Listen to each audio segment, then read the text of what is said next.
All right, next up we have Rogue. You're starting with Swine Tusk Shank. This is a 3-cost 2/2 weapon. After you play poison, gain 1 durability. So we've obviously already seen a lot of weapon rogue decks in the current metagame that play a lot of poisons. You know, there is, of course, Deadly Poison, Nitro Boost Poison, which is getting nerfed to 2 mana from 1 mana. So that is a significant change in terms of the damage potential of that. But there's also the new Paralysis Poison, or Paralyzing Poison, which we will see in a little bit. But all those, of course, continue to give this additional durability. It's a very interesting weapon. You know, it's a weapon that obviously you want to keep buffing. There's already self-sharpening sword that does exist in the current metagame, which is already a 4 durability weapon that keeps buffing itself naturally. So, you know, are you going to be wanting to play a deck that includes both of these if you're playing like a weapon rogue deck?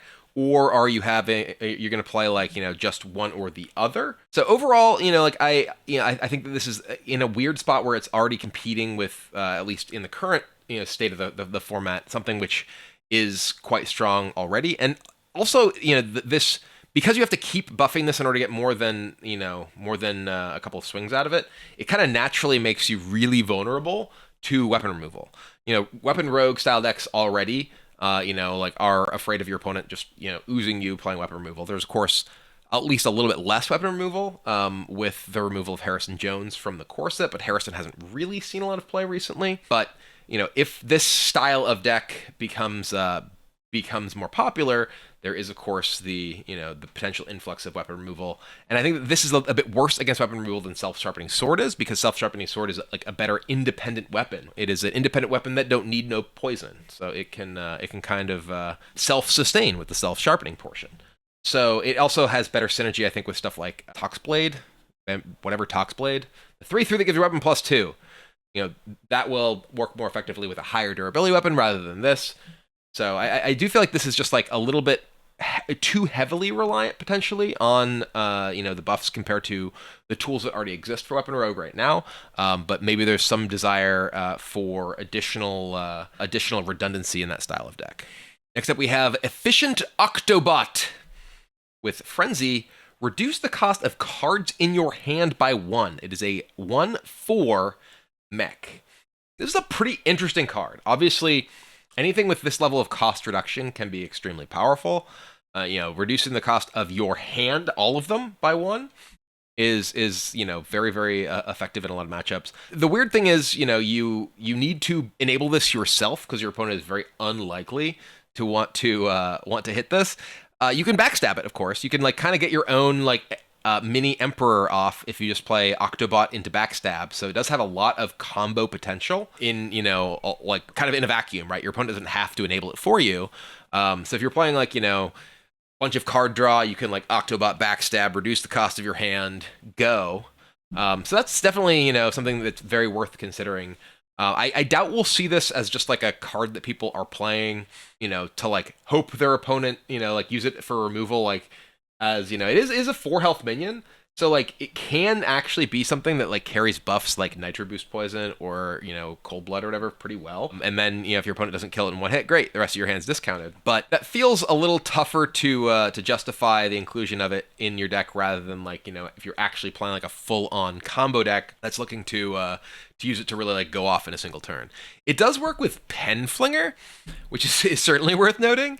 Maybe you apply a something similar to the current weapon rogue decks that plays this to give you even more explosive turns by Pen Flingering this, reduce the cost of the rest of your stuff, fire off a bunch of burn. There's a lot of card draw in those style decks, and most of that card draw is sticking around, so could be interesting. Definitely a card that's kind of scary. As we saw from the existence of Emperor Tharson in its time and standard. Next up, we have Yoink! 1 cost, discover hero power, set its cost to 0, swap back after 2 uses. I assume this only ever discovers basic hero powers, and you can't discover Tank Up or Die Insect or something.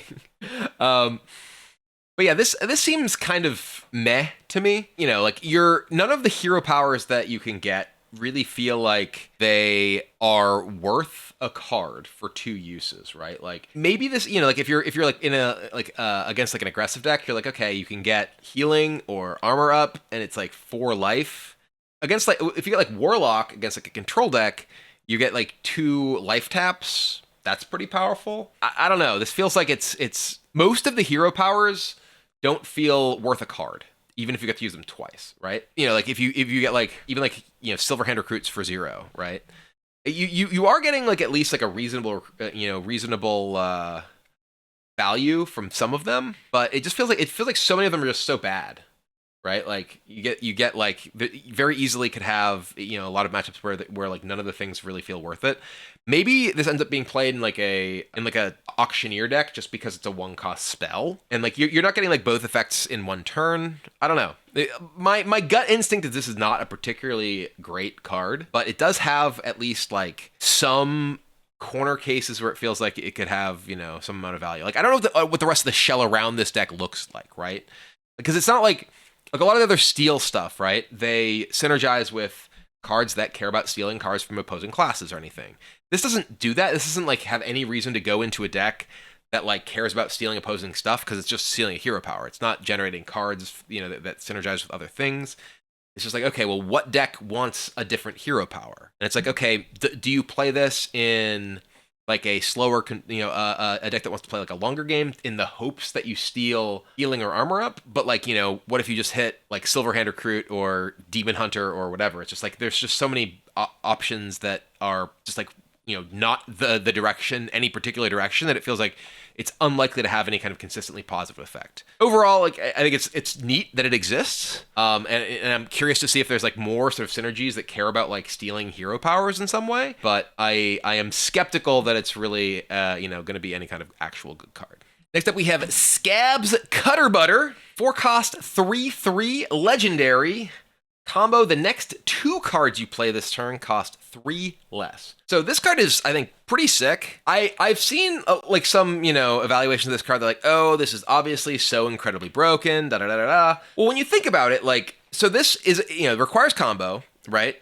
And because it's 2 cards cost 3 less each, not like, reduced like the next card is 6 less or something, like, you can never use this to ramp, right? Like, you'd only use this to play, at its best, this is, you play this, and you play 2 things that cost 3. Obviously, maybe there's like ridiculous scenarios where you're like, playing like reduce cost your next combo thing. Maybe you're playing like those and then playing a huge combo thing off of those. You can't use this with Edwin anymore, right? There's no Edwin in standard, and Edwin, if it were in standard, would cost 4, so you can't use it there unless you'd like Foxy Fraud into it. That's the name of the card. But this feels like it's more like, okay, what you want to do is play this and just get like a kind of a tempo play, right? You're getting like this plus like 2 Ticket Masters, or like this plus like, I don't know, weapon plus weapon buff. I think this is it's clearly powerful, but like I feel like there's the reactions that I've seen to this are like, oh, this is incredibly overpowered. But it's like you're getting like, say you coin this out, right? You coin this out and you get like a 3/3 and then like like 2 other 3/3s. That's obviously very good, but it's not like, doesn't seem like super, super ridiculous to me. And it feels like you have to, that's obviously like kind of best case scenario, right? Like if you have like this and you have like a 3-drop and like 1-drops, you're not getting the max best case. So I think this card is definitely very good, but this doesn't jump out at me as like, oh, this is like game-breakingly broken, right? Because a lot of the things that are going to be good against the board that you create with Scabs would have been good against your board anyway, like, or vice versa. Like if someone has like a Hellfire, they're still clearing your board of Scabs and 2 other 3-drops, right? Overall, I think this is definitely a very solid card, but I don't think it's quite as like outrageously broken as other people seem to be suggesting. You could definitely, do some nutty stuff with it by like, you like shadow step this, and then you're getting like, another turn where you're effectively getting even more discounts for less mana. But like, again, you just keep playing 3-drops essentially, right? I think that like, how powerful those turns can be are really reliant on like what the 3-drops are that you're playing, and like how effectively people can react to those to begin with. And that has less to do, at least somewhat less to do with scabs than it has to do with what those other things are doing. Overall, like I said, I think this is a very strong card, but I don't think it's some sort of like outrageous, unbeatable, broken legendary. All right, next up we have Oil Rig Ambusher. 4-cost 4/4. Battlecry, deal 2. If this entered your hand this turn, deal 4 instead. This is a really interesting card because entered your hand means did you draw this turn? Or did you Shadow Step this turn, right? So this is like a 4-cost 4/4. You can like shoot them, and then if you Shadow Step them, oop, boom, even more. So I think this is like a pretty neat card. I don't think this is like an outrageously crazy powerful card. I mean, it is worth noting like you could use this with scabs, right? If you're like, you can. I did talk quite a bit with the scabs about how like the best case scenario is like you're discounting 3-drops, right? You obviously can use scabs with like more expensive stuff like this. It is 3 less. So you could play like, a scabs into like 2 of these, if you like draw a bunch of cards and you're like, okay, scabs into oil rig, boom. If you like had drawn those that turn, you're still getting all that sort of discount. But yeah, I mean this is powerful with obviously just drawing it. It's powerful with Secret Passage, powerful with Shadow Step. So like I think that the something that cares about like okay, you're sort of trying to cycle through and play more, do more things than just like having access to the cards that you're naturally drawing is, I think, certainly pretty interesting. So yeah, I mean, I think this is like a neat card. I don't think this is likely to be like, some sort of like crazy, wacky combo card. Maybe it is. Maybe you have like, you're just looking to keep Shadow Stepping this because you're effectively getting, 4 damage for 2 mana if you or for 1 mana if you're Shadow Stepping this, or for 2 mana. What am I talking about? If you're Shadow Stepping this, but like it doesn't strike me as a card that just like on its face is like likely to be sort of game changing outside of really really dedicated deck to it. Next up we have Wicked Stab. This is played in New Hampshire and Massachusetts. Yeah, I hit him with a Wicked Stab. I've been away for so long, my accent's terrible. But 2-cost, deal 2 damage, upgrades when you have 5 mana. Kind of eviscerate, right? Does this go like 2/4/6? Is my guess. I actually don't know. But it's basically eviscerate replacement, right? Once you actually have 5 mana, it's effectively eviscerate. Although you can just eviscerate straight up.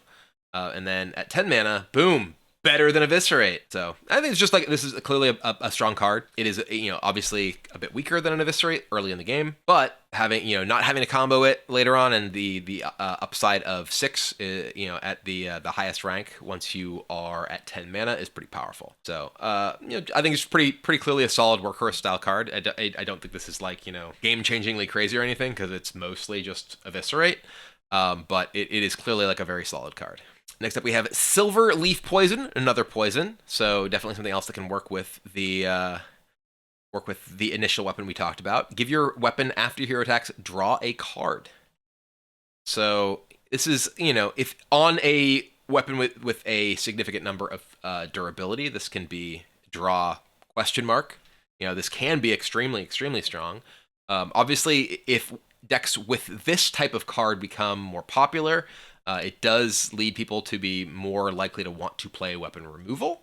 But at worst, this is 2 mana cycle, right? Like very worst case scenario, you play this and you get to draw a card off of it when you swing your weapon, which is a very good baseline for an effect. This does seem like it's a particularly sick thing on like a Kingsbane in Wild, right? Like you just like poison that Kingsbane up, and now you're just like attacking and you're gonna draw, attacking.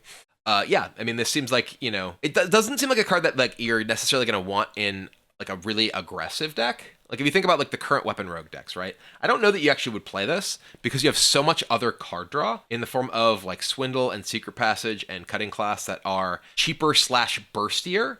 And if you're looking to like end the game quickly, this isn't really an effect that like leads to that. This is something that's like, okay, I want to like build up a weapon with like with this poison and get like significant incremental advantage over it over the course of time. But again, if you do play it in those style of decks, you're probably looking to like poison up a higher durability weapon, which does run the much higher risk of running into weapon removal and kind of feeling like you're getting wrecked. And next is Paralytic Poison. This was the another one that I was talking about before. Give them +1 attack, and your hero is immune while attacking. So this is pretty interesting in terms of the applications for like playing more of a mid-range rogue, right? Like one of the issues with a lot of weapon rogue type decks, and the reason that they tend to be pretty aggressive and just look to hit the opponent in the face, is that, well, you take a bunch of damage back when you attack. But if you're playing like the scaling durability weapon off of poisons, you're playing this, you're playing Silverleaf. Now you can start attacking minions, right? And you keep poisoning up your weapon, attacking minions, and like not taking damage back. That's a really big deal. I do think that style of deck is difficult. Would be difficult to like actually be effective, because if it does take up any significant metagame share, it is extremely vulnerable to weapon removal. And would be unlikely to, survive for very long if it became popular. But it, as sort of like a more sort of niche style of deck, I think that, there's the possibility that it could, possibly have some success. The possibility could possibly have some success. I'm saying possibility a lot. It's very possible that I will say possibility again. Just keep your ears peeled. It's not what you do with ears. That's eyes, but you know what I'm saying. Next up, we have Field Contact. 3 cost 3/2. After you play a battle cry or combo card, draw a card. So this is a little bit like Whirl Kick, right? In terms of you are generating additional value, but you are actually drawing cards from your deck, which is, has pros and cons, right? And this is obviously, a wider range of effects. It's either battle cry or combo. So they don't necessarily, you can be using this with Foxy Fraud into a Swindle. Boom, boom, draw. Or you can be, just like chaining off your combo cards or whatever themselves. This is just like a really, I think, a very powerful card for like big blow up turns to generate like a lot of. It doesn't generate a lot of extra resources outside your deck. It is directly card draw, which, again, like unlike Whirl Kick, doesn't like help you in like long attrition type games. With Whirl Kick, you can actually get a bunch of stuff from outside the game, which gave you both sort of like a little bit less predictable range of stuff that your deck did, but also like, made it so you weren't constrained by like, hey, what's in your deck to actually draw. This does work very well with stuff like anything that like Shadow of Death, Ticketmaster, Waxadread, Cthulhu style stuff that actually want you to get through your deck. Which it, does give a lot of different strategies for Rogue, more potential to sort of churn through the deck in that way. I just think this is, a very strong card with a lot of potential applications. The fact that it's either Battlecry or combo does mean that, you have a wide range of stuff that you can use it with. And especially, like I said, alongside like Foxy Fraud, you have a Battlecry that enables a combo, and that if you literally just play like Field Contact into Foxy Fraud into Swindle, like, okay, well, I just drew like 4 cards. And that's just like, a lot to help churn you through your deck to find whatever sort of potential combinations, not combo cards, but combinations that your deck is built around. Like a mini Gadget Zan. And last but not least, we have Apothecary Hellbrim, a 4-cost 3/2 with Battlecry and Death Rattle at a random poison to your hand. Interesting how similar this is to like Zeril, who was a 4-cost 3/2 with Battlecry and Death Rattle, and he gave you specific poisons that were, unique to him, but this is poisons, I assume, from the selection of poisons that exist within the game, of which there are now 3 new ones from this set alone, as well as Deadly Poison and Nitro Boost Poison from the existing set of cards that Rogue has to currently deal with. I feel like this is sort of card that can be very effective in more of a, again, mid-range style weapon Rogue. It feels like the kind of deck that a lot of these poisons and poison support cards are looking to enable. As I was saying before, I do feel like that style of deck kind of has a cap of how good it can be. Because, if you are spending all these resources to poison up a particular weapon, your opponent can very easily just be like, okay, well, I'm playing weapon removal. If this deck's popular, if this deck's good, I'm playing weapon removal. So, because of that, I feel like a lot of the direction that it feels like Rogue has from a poison standpoint in this set is less appealing to me, because it's like, well, if this is good, people will like, easily build to beat it. But like, as I mentioned before, it does have the potential to be like kind of this niche thing if it is not quite popular and successful enough that people pack a bunch of weapon removal, but it does feel like the sort of deck that if you run into the person who wants to beat you, it's very hard to like beat them, because you are so heavily built into investing in a weapon, and it can be so easy to remove. That's Rogue, and like I said, I feel like there's a lot of stuff that leans into what I feel like is a pretty vulnerable and fragile strategy of like mid-range weapon Rogue, and then some just generally good stuff. Like Scab's Cutter Butters and the various sort of utility card draw type stuff. So I'm curious to see what kind of direction that Rogue goes. There's already a lot of tools they have right now. Even stuff like that felt like they were like losing, like Eviscerate, has a replacement in the form of like Wicked Stab. So they have a lot of the same stuff they had before. And, I feel like likely from what we're seeing here, most of this is going to go in kind of a similar direction of more aggressive rogue decks, because that's kind of what they do. And I feel like this sort of mid-range rogue style deck, as I've been mentioning, is very vulnerable to particular forms of disruption and doesn't seem like it has quite enough going for it to support that. Next up, we have Shaman, starting with Brukan, a 4-cost 5/4 nature spell damage +3. So this is, I think, pretty clearly one of the bigger sort of like spell school payoff type effects. Nature spell damage +3. If you sort of think of some of the shaman spells that have been around for forever that are still around, like Lightning Bolt, Lightning Storm, which is recently buffed in the core set.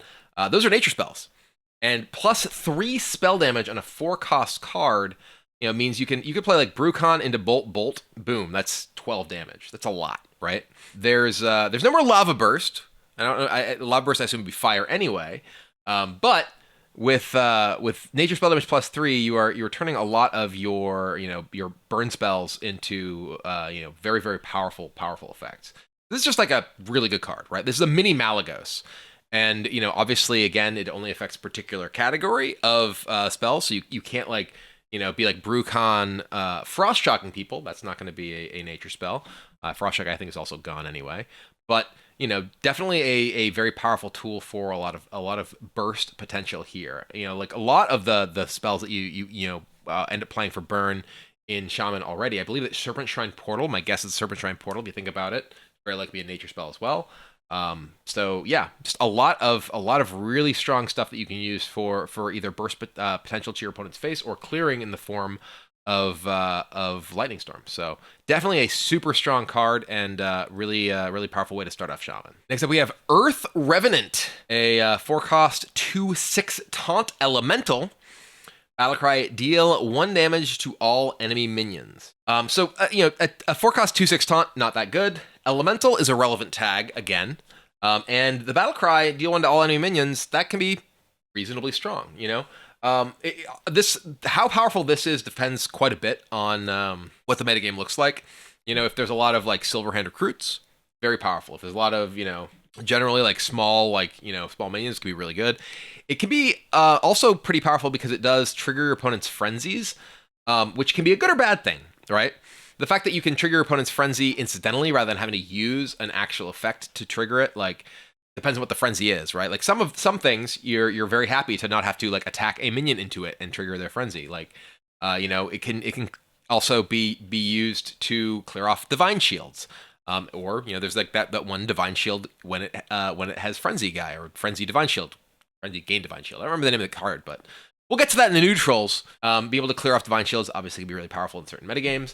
But overall, just like, clearing off the rogue stealth minions, obviously in the current metagame that we exist in, would be really, really strong. So I think this is just like a very solid card for like a mid-range elemental shaman deck.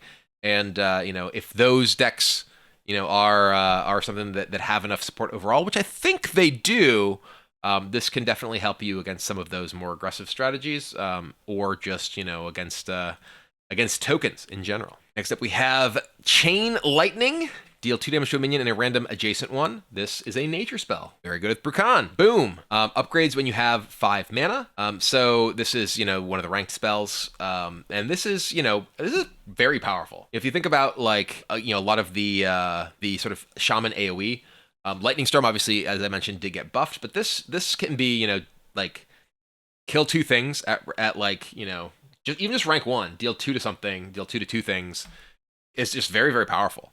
And I don't know exactly the upgrade path. I think it's 2/4/6, or I assume that it's 2/4/6 rather than like it's like increasing the number of minions it hits. But like this is basically like Cleave at rank 1. But like Shaman is a class much more likely to want to actually play spell damage.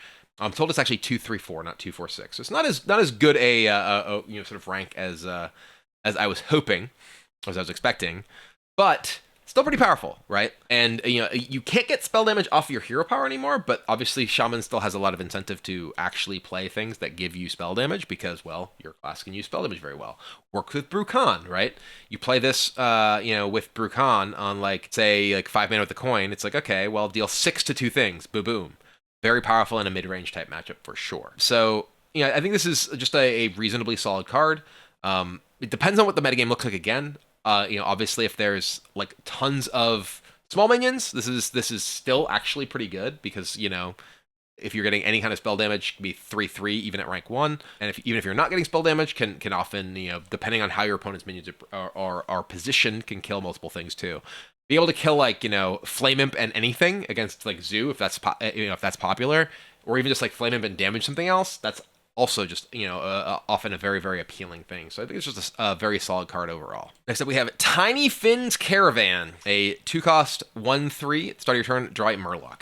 There's a lot of Murloc support for Shaman in this set, and one of the reasons that's possible, I think, there's a lot of actually really strong Murlocs, is that there's no more Murloc War Leader, which is one of the really important things you got to keep in mind when you think about a lot of these new Murloc cards. I mentioned earlier that I felt like the Caravan cards are sort of at their best in decks that kind of naturally are forcing your opponent to react to them already, and I feel like this might be one of the ones that has some potential because if you are playing a Murloc deck, you kind of already have a bunch of stuff that your opponent is going to be wanting to contest on the board. That said, a lot of the Murloc cards typically want you to play more and more Murlocs rather than necessarily like, having like a, this in play to like survive for a turn, get like one Murloc. And like if your opponent just, can easily kill this, would you rather just have like another Murloc than this, right? Like unless this is getting two cards, I feel like you're going to kind of like rarely want to be playing this over just like playing a Murloc that like gives you, more tempo on the board, right? I don't know. It's hard to evaluate without like having a sense of what the metagame looks like. And if the metagame is one that has a lot of aggressive decks that are playing to the board, maybe you don't want to be playing Murlocs anyway because it's very easy for them to like constrain your stuff. Though, as I mentioned before, the Murlocs that exist now are a lot better than the Murlocs that we've seen historically, because they're not necessarily statted with having to keep War Leader in mind. But like if there's like a more controlling metagame, this can be an extremely powerful card against controlling decks where they're forced to react to this immediately, or else you could potentially draw 1, 2, even 3 Murlocs from your deck, which can, help potentially give you the ability to like overwhelm them. So I do think this is very metagame dependent. In a slower metagame, this seems like it has the potential to be quite good, but in a faster metagame, this feels like it's probably just garbage. Next up, we have Arid Stormer, a 3-cost 2/5 elemental with Battlecry. If you played an elemental last turn, gain Rush and Wind Fury. Feels pretty powerful. Obviously, 2/5 Rush Wind Fury for 3, very strong against aggressive decks, and can actually just also be like quite powerful against control decks. You don't necessarily have to take advantage of the Rush for this to be good, right? If this is just like a 2-power 5 health Wind Fury minion, any kind of buff on this is like pretty outrageously powerful. And it feels like there's actually pretty strong tools for elementals in general. There's the 1-cost neutral elemental that reduces the cost of your next elemental, and being able to play like a 2/5 Wind Fury on turn 2, thanks to that, can be really strong. There's also Menacing Nimbus that made its way back into the core set that can give you the ability to enable your elementals without like losing any form of value. So I just think there's a lot of a lot of powerful tools for the deck, for the tribe essentially, that have the potential to really push this over the edge. If right now there's not like a ton of like buffs available. There's like there was Earth and Might for a while in that would be insanely powerful on this. That is not currently in the format. But with stuff like this, you definitely want to keep your eye out for any form of buffs, because buffing a Wind Fury minion, maybe you play this with like the Knoll Hammer, right? Maybe you're playing Elemental Shaman, you're playing the Whack-a-Knoll Hammer, the Cage Mesh Custodian. That's an elemental, so you can play an elemental that draws your weapon, enables this, play your weapon, boom, you start swinging and buffing your Wind Fury guy. Really, really good. So overall, I think there's a lot of tools to enable the elemental shaman strategy, and it's certainly something that I'm going to experiment with. Next, we have No Fin Can Stop Us. Nothing can stop us. Get it? Another Murloc buff card. Give your minions +1/+1. Give your Murlocs an extra +1/+1. This seems fine. Obviously, if you're playing a Murloc deck, Murloc's getting +2/+2 for 3 mana is pretty powerful. I feel like the fact that it is effective also with totems, is pretty valuable to those Murloc decks as well. But a lot of like Murloc decks have typically struggled with like maintaining a board, not necessarily with taking advantage of the fact that you have a board. The fact that Bloodlust is gone does mean that maybe you're looking for like a finisher to actually end up winning the game, to take advantage of the fact that you do have a big board. And like this seems like a card that in the previous metagame wouldn't necessarily be excited about, necessarily, right? For a combination of, well, there's Bloodlust, well, there's Murloc War Leader. Now, with the rotation of both of those from the core set, you don't have either of those, right? So you're looking potentially for another way to actually finish the game, actually take advantage of the Murloc board or just the regular board that you build, which definitely makes this significantly more appealing. Tiny Finn is also in the set, by the way. It's the zero cost, or not the set, but in the format, it's the zero cost 1/1 minion that exists instead of Wisp now. So be able to like toss out double Tiny Finn, boom, they're 3/3, can make this a lot more effective. Maybe you're playing like like on the reveal stream there was the Murloc / Elemental deck, so you can play like your Arid Elemental and buff that with +1/+1 with this, and buff your other Murlocs, and boom, smash them. So overall, like I think this is like a possible payoff card for these decks, but the more important thing is always like, okay, well, can I stabilize? Can I actually get ahead on the board with these? Rather than like, how am I finishing the game? Or at least that always was the issue. But maybe with, again, the sort of rotation of those sort of key finishers, you're looking for something like this to actually close the game out. Considering many of the Murlocs that do exist now are a lot better at board control. Like this one! Firemancer Flurgle. 2 cost 2/3. After you play a Murloc, deal 1 to all enemies. So, I gotta say, it's weird that a Murloc is playing with fire. Murlocs are water creatures. They literally like live in the beach or in the in the water, in the ocean or whatever. And he's just like burning people? What's up with that? What's up, Flurgle? You're betraying your people. But this card is just like super powerful. I was just talking about how a lot of Murloc decks historically struggle with board control, struggle with like defending themselves. This does not struggle with any of that. This is burn all your stuff. He's building a beach bonfire and throwing all the opponents in. And the more Murlocs you play, the bigger you get that bonfire up. But yeah, I think this is definitely a very, very powerful card. It's all enemies, not even all enemy minions, so you can actually just finish the game with this. There's definitely quite a bit of Murloc like generation, or there has historically been a lot of Murloc generation in Shaman. So like running out of stuff is often not necessarily like that big of an issue. It is after you play, not after you summon. Something like Soul of the Murloc wouldn't actually give you additional triggers of this, thankfully, because otherwise that seems like it would be kind of crazy. But this is sort of like a risky skipper, right, for Murlocs. But it doesn't hurt your own stuff; it just kills your opponent's stuff, which is it's a pretty big swing. So this is definitely one of the cards that stands out as like, okay, well, this is a reason to play Murlocs, right? In a metagame, if it's like, especially, an aggressive metagame against like zoo style decks, typically, historically, Murloc decks have like really struggled to win in that sort of matchup. But with Flurgle, you have like a kind of a trump card that you might need to hold back on some of your Murlocs in the early turns, but once you get Flurgle and can like play out a bunch of Murlocs to blow up your opponent's board, sometimes it may be difficult for them to get the board back against you, rather than how it was always impossible for the Murlocs to get the board back against you. And speaking of Murlocs, Spawn Pool Forager. 1 cost 1/2. Death Rattle summon a 1/1 Tiny Finn. So this is powerful for a number of reasons. One, it is it's a 1 cost Murloc that's actually, like stable on the board, right? Like one of the things that Murlocs often have struggled with is like, yes, they were like largely built around like synergies and like building up a big board, but they're also often generally very, very fragile.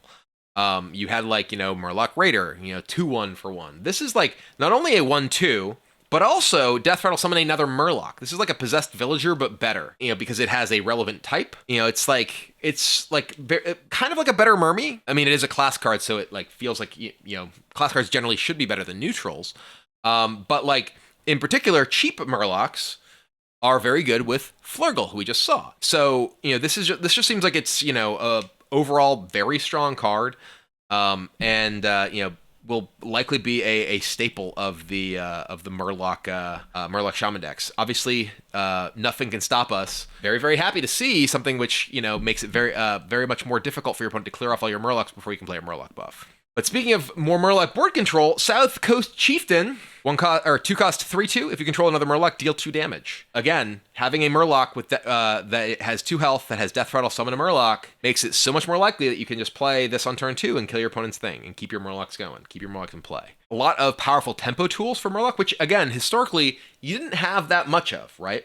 Like historically, Murlocs tended to struggle for the board, and you know, if they did get the board, great, they could like have these big burst ways of actually winning the game. But these Murlocs, you know, they're stable Murlocs. They're Murlocs that are good at fighting the board, and then have powerful endgame tools like Nothing Can Stop Us that you know, can actually help them snowball the advantage that they actually also naturally get.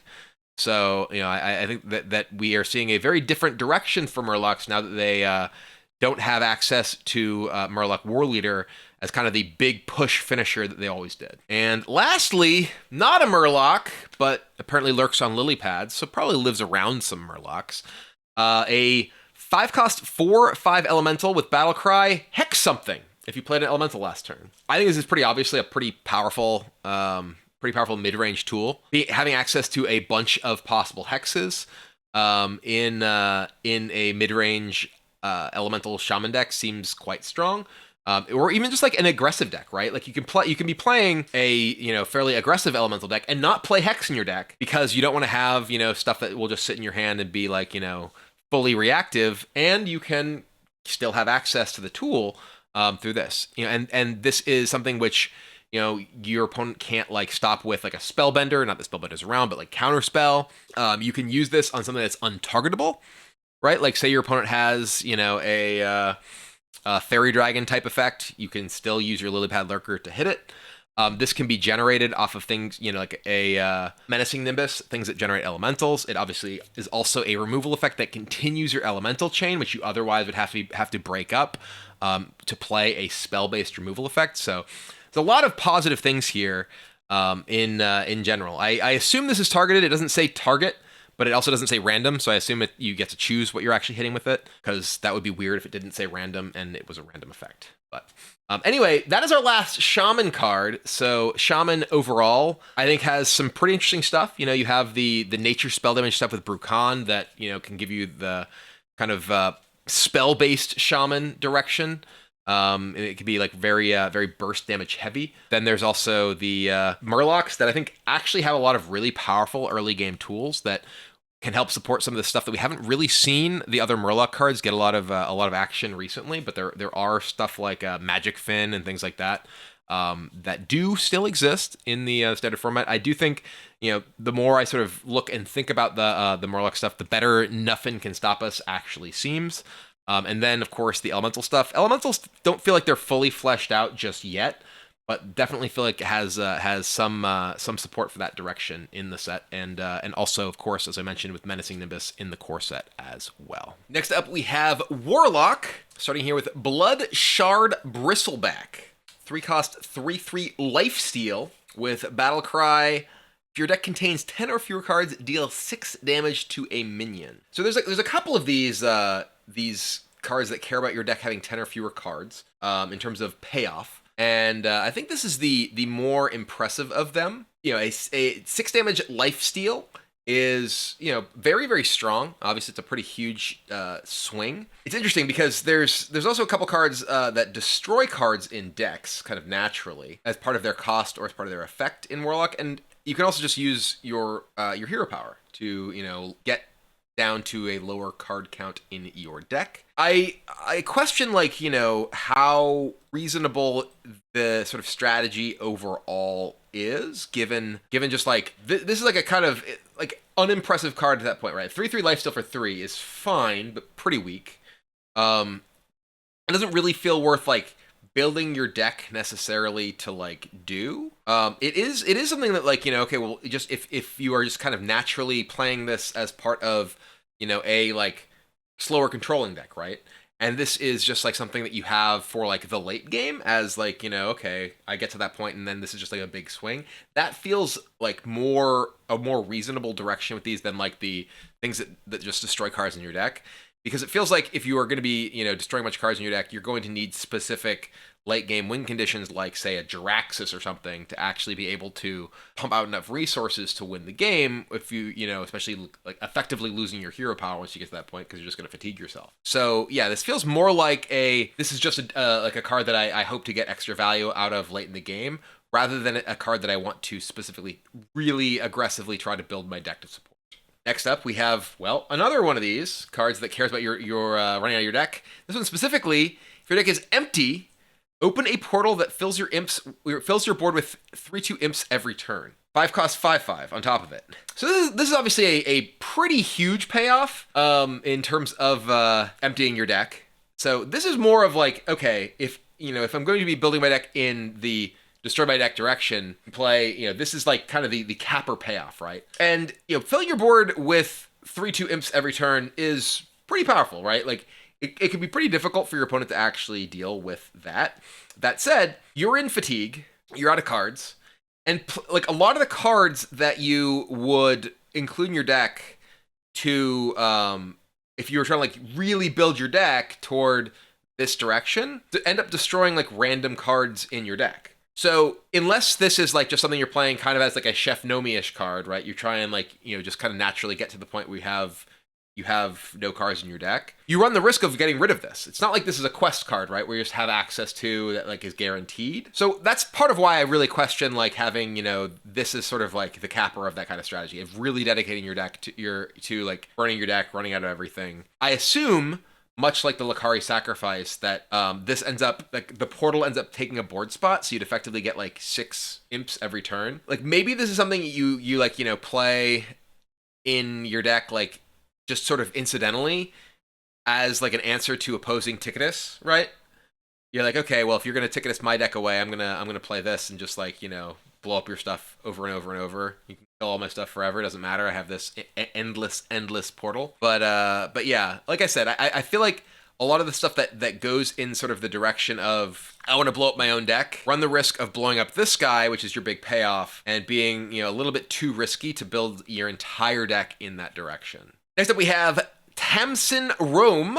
Whenever you cast a shadow spell that costs 1 or more, add a copy to your hand that costs 0. So the shadow spells in Warlock are stuff like that I can think of off the top of my head that are like powerful with this. Siphon Soul is a really good one with this. Siphon Soul actually got buffed and is a shadow spell. So Siphon Soul costing 5.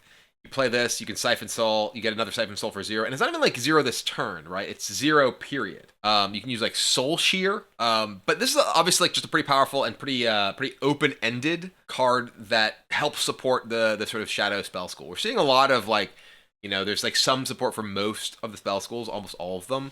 I don't think there's any spell school support that I can think of, but this I think is just like you even if you just like play this and play like one spell, you're getting some value out of it. If your opponent doesn't kill it immediately, you get like even more value out of it.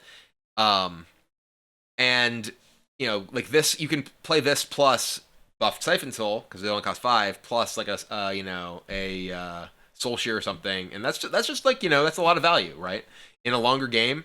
And like this is something that will make it worth paying a lot of attention to any shadow spell that exists in the future, right? Like I think like Cascading Disaster, is that a shadow spell? There's just a lot, right? There's a lot of things where it's like, okay, well what can I use with this? And like the fact that it's not like 0 this turn, it's not like copy it, right? It's you get it, the cost 0 period. That's huge because it can give you like effectively a like massive tempo swing in a future turn by being able to play something like a Siphon Soul for free down the road. But yeah, I'm curious to see like what stuff from like the previous year, because we don't know all of the spell schools that are being added to like last year's stuff. Like we know all the stuff in the core set, we know all the stuff in this set, but we don't know all of the stuff from last year. So any of the stuff that's in like Ashes of Outland or in Scholomance or in Darkmoon. So despite seeing all the cards from Barrens, there's still kind of that open-ended question of what it interacts with from the previous year. So I'm definitely very curious to see what direction, what additional support that this card is going to have. Next up is Cabal Outfitter. 3-cost, 3/3 Battlecry and Death Rattle give another random friendly minion +1/+1. So this is a pretty clear, like, just zoo support style card. You know, remember Shadowed Sun Cleric when that was something that saw play in like zoo type decks? Well, this is basically a Shadowed Sun Cleric, but better. The fact that it has it's you know, Battlecry and Death Rattle, you can use this alongside, say, like Nerubian Egg, right? Like Nerubian Egg is back. Nerubian Egg is in the core set. You can play that, play this, boom, Eggs online. You know, obviously just like that's a you know, specific example, but it's just like a super efficient card, you know, overall, right? As long as you have other minions, this is giving you a lot of value for this card. So I think this is like, you know, not like a crazy all-star or anything, but definitely a reasonable role player in any kind of zoo style deck. Next up, Imp Swarm. Summon a 3/2 Imp. Summon I assume 2 and then 3 at 5 and 10 mana. This card is like kind of meh. Maybe this is something that you know, want to play in like a mid-range demon type deck, but doesn't really feel like, you know, a 3/2 for 2 and then 2 3/2s for 2 at 5 is like super appealing. I think this is one of the least exciting to me of the ranked cards, just because like the relative value of the, you know, those minions feels like it decreases pretty dramatically as the game progresses, just because like they get outscaled and the amount of like potential answers to them increases so much over time compared to a lot of the other stuff where, you know, the relative value of like a 2-mana mass removal spell that's scaling or whatever is like much higher in the later game. Next up is Soul Rend. This is one of the cards that I was just talking about in terms of potentially enabling those, you know, fewer cards in your deck, destroy your deck type effects. Deal 5 damage to all minions, destroy a card in your deck for each killed. This is obviously a very powerful card. You know, 4-cost AoE, like 5 damage to everything is really, really strong. But again, like, you know, if you're playing a deck that is reliant on specific win conditions like the Envoy or like, say, Jiraxis, I feel like this is very, very risky effect. I mean, maybe, you know, you build a deck around like, you know, low deck size, empty your deck, and just play like, you know, the Envoy, a Jiraxis, and like some other, if there's like some other like persistent way to, you know, gain advantages as like a win condition, which I can't think of. Maybe just the 2 of them is fine. And, you know, if you get really unlucky, you Soul Rend and kill both of them. Feels like you could probably win the game with either one once you get to the late stages. Maybe this alone, like, you know, it's not just like an enabler, because this is sort of a payoff, right? It's not a payoff for removing your deck, but it's like a payoff for building your deck in that direction, because this is just such an efficient removal effect. Next up is Altar of Fire. Discard the top 3 cards of each deck. This, I feel like, is going to be the sort of card that, like, people hate like Ticketus. Like, destroying all my cards. But I think this card's pretty bad. I think it's like very unlikely that you'd want to play this card, even in like a, you know, you want to destroy your card, your own cards deck, because maybe it's fine, maybe because you are Warlock, so your cards are like, you know, kind of low, you know, like low value relatively speaking, so you can actually afford to have like really weak cards in your deck overall. But I feel like this is like pretty bad. I feel like, you know, even in those decks, I would be like not that likely to want to play this, just because, you know, it's a card that does nothing to impact the immediate game state. Maybe in like a metagame where there's like popular combo decks, this is like something which you know, ends up enabling your like late game tools like the Envoy and also potentially disrupting your opponent. Probably not though. Probably not. I feel like it's unlikely to be that appealing. Next up is Grimoire of Sacrifice. Destroy a friendly minion, deal 2 damage to all enemy minions. So most of the time, when you want like, you know, this AOE in Warlock, at least right now, there's like, you know, there's like the Void Contract or whatever. There's like Hellfire. This you know, like with stuff like Armor Vendor, I could see this as being a particular, you know, like a potentially powerful card. Like, this is the sort of thing that kind of depends on what the, you know, the sort of metagame looks like. How good is 2 damage to all enemy minions, right? Like, if you are playing something like Armor Vendor in your, like, Control Warlock deck, you know, it could be a great way to enable this. Tour Guide. I think Tour Guide's unlikely to really be something that you're super excited about playing in like, a controlling Warlock deck without Plot Twist and the Quest. But, you know, it's the sort of thing that, like, okay, well, you're just trying to churn through your deck. Maybe you're playing the Envoy. Maybe you're playing, like, you know, Rustwix, and you're looking for more ways to sacrifice it. There's no more, like, Vectis Plot Twist type stuff. So you don't have the... I guess Vectis is still around, actually, now that I'm thinking about it. But there's no more, like, you know, Quest Plot Twist type stuff. So you don't have the ability to do, like, the crazy Prime Gaming stuff that I was doing before. But you do still have, the ability to, sacrifice your guys to blow up some of your opponent's stuff. This is, to like still use Rustwix and like Canrathod. Canrathod Prime is a Ashes card, so that's all still around. So there's still the option at least, but not the quest. So still some things that obviously in Warlock you want to sacrifice. You could potentially play this like for like mirror matches in Zoo and kill like Nerubian Egg, right? Like if you're playing against like Token Druid or like other Zoo decks, this could be a card that like is good to sacrifice your eggs with, things like that. So overall, like there's a lot of applications for this sort of thing that I think are very metagame specific. Next up is Apothecary's Caravan. 2 cost 1/3 at the start of your turn. Summon a 1-cost minion from your deck. So I feel like this is one of the better caravans. I talked quite a bit about how I felt like the caravans are likely at their best in proactive decks that are going to be pressuring your opponent's removal as it is. Obviously, if you're like a Zoo style deck, you're going to have a lot of 1-cost minions in your deck. You're going to, be pressuring your opponent's removal by playing out a bunch of stuff. So this seems good. Like getting a free Flame Imp, getting a free whatever. There's no Voidwalkers anymore. Possessed Villagers. Just seems like it's, like again, if you are actually putting your opponent under pressure and forcing them to use their removal on like something like this, and potentially keeping your other stuff alive, it'd be valuable if they like let it live for like 1 turn. Now there's just more stuff they need to kill. So I think this is like a totally reasonable card, and one of the better caravans out there, maybe the best caravan out there, just because of how it fits into what Zoo Warlock decks naturally kind of want to do. And lastly, we have Barrens Scavenger. 6 cost 6/6. Taunt costs 1 while your deck has 10 or fewer cards. This is obviously another like payoff card for the destroy your own deck / like late game control thing. I think between this and the Lifesteal Battlecry Deal 6, these are cards that you could just like kind of naturally put into like a deck that wants to play like a long controlling game, because with Life Tap, Warlock has so much better ability to have like situational or weaker cards in their hand throughout the game, that even if you're not necessarily like really aiming to blow up your deck, these are like potentially powerful enough in the sort of like mid-late game that you could use it. I don't know. It's possible that it may be like I don't know like what sort of turn at which you would kind of naturally get to 10 cards in your deck if you're not like specifically blowing stuff up. It might be too slow for that. To have those in the deck, but it's not like that big of a commitment, right? Like this is just like 4 cards in your deck that are essentially just like late game tools that can be really swingy once you get there. Maybe there's just enough power cards in Warlock that you wouldn't need them anyway if you weren't necessarily playing a like super dedicated blow up your deck strategy. But I mean, even then, like maybe you're just playing like one of the Lifesteal guy, one of this or something, because they can just be a really really big tempo swing in those situations. So I think that the point that I'm largely trying to make is that you don't have to be a like deck that is entirely dedicated to essentially emptying your deck with the destroy cards in your deck cards in order for these to possibly be good. These are the sort of thing that you can look at.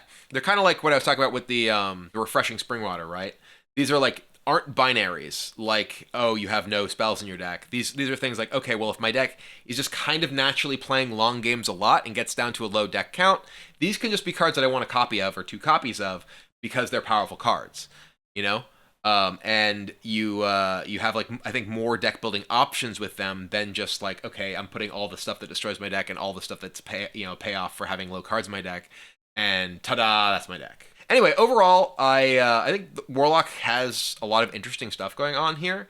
There's obviously some of the stuff that supports the sort of traditional Zoo direction, as well as kind of a variety of different control directions.